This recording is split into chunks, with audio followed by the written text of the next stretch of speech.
এলা বাইক না হ্যাঁ মামু কি করো বড়া বাস বাসতাছি বাবা বড়ে রোড দের মধ্যে বাস বাস তো বড়া আয় ফিরে এলাও না বাবা হনচিরানি দিত না আমার আব্বা কইছে যে আমি ঠিক মতো কাজ টাজ করি তাহলে বলে আমার বলে বিয়ে শাদী করাইবো আহ। তখন কইলাম বিদেশ যাইতাম কাতার বাবা না হতাছে দাও দিত না মন আমারে কইতেছে বাবা তুমি যদি ঠিক মতো যদি কাজ ঠিক করো তাহলে বাবা তোমার আমি একটা সুন্দর দেখে একটা বিয়ে করাইবো এর লাগি বাবা আমি একটু কাজটা করতেছি তো বড়া ওর রোড দের মধ্যে করবা আয় তুমি আয় ফিরে আয় আমি ওর ও বাইক না বড়া তুমি আয় বড়া কাম হইরে বড়া মামু জীবনটা দিতে রাজি আয় তোমার বাপের লোক আলাপ করতেছ আয় তুমি আয় বাবা আমি ওর কামই করা তোমার বেড়া আমি আয় কইছই আয় আয় তো কইছেন তে আমি আইতাছি তোমার বাপের কাছে আমি যাব তোমার বাপের এখানে বলবো না আসো কথাটা তো বলতে পারি না ওই লেগে আইতাছি আমার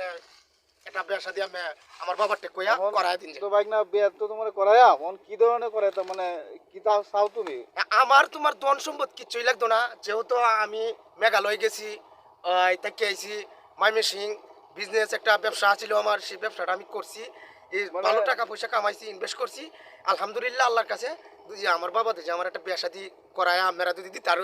তাহলে আমি আল্লাহর কাছে লাখ লাখ শুক্রিয়া আদায় করা আচ্ছা ভাই না ঠিক আছে তাহলে আয়ো আচ্ছা ঠিক আছে